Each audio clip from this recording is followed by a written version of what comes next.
मैं संतोष चौरसिया, तेज न्यूज़ 24 नागपुर। आज हम लोग आए हैं संविधान स्क्वायर पे। यहाँ पर महसूल सेवक लोगों ने आमरण यहाँ पर दीक्षा ली हुई, वो आमरण उपोषण कर रहे हैं। हमारे साथ कालिदास गेडाम जी है, इनसे हम विषय समझ लेते हैं एक बार। कालिदास जी, दो शब्द बताइए।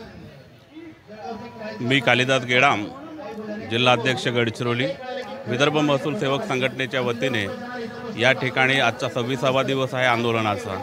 या ठिकाणी आम्ही आमरण उपोषणसुद्धा पुकारलेला आहे आणि आमरण उपोषणाचा हा 4था दिवस आहे।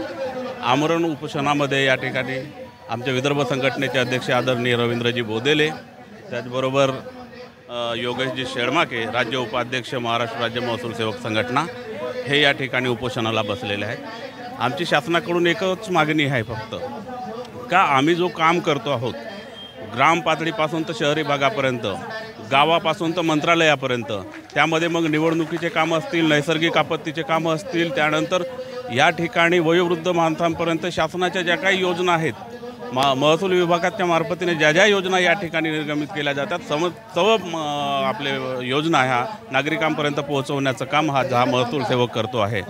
आणि आज हा महागाई कुठंतरी गगनाला भिडलेली आहे।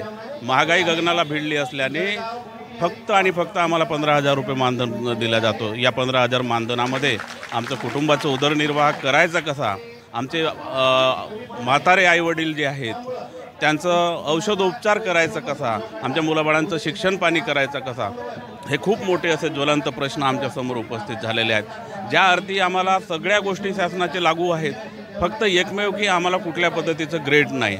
आम्हाला तुम्ही काही न देता फक्त आम्हाला एक चतुर्थ श्रेणीचा दर्जा द्या, असं मी या आपल्या चॅनलच्या माध्यमातून आदरणीय शासन, आदरणीय मुख्यमंत्री, आदरणीय महसूल मंत्री यांना मी विनंती करतो की आम्हाला दुसरं काही न देता फक्त चतुर्थ श्रेणीचा तुम्ही दर्जा द्या।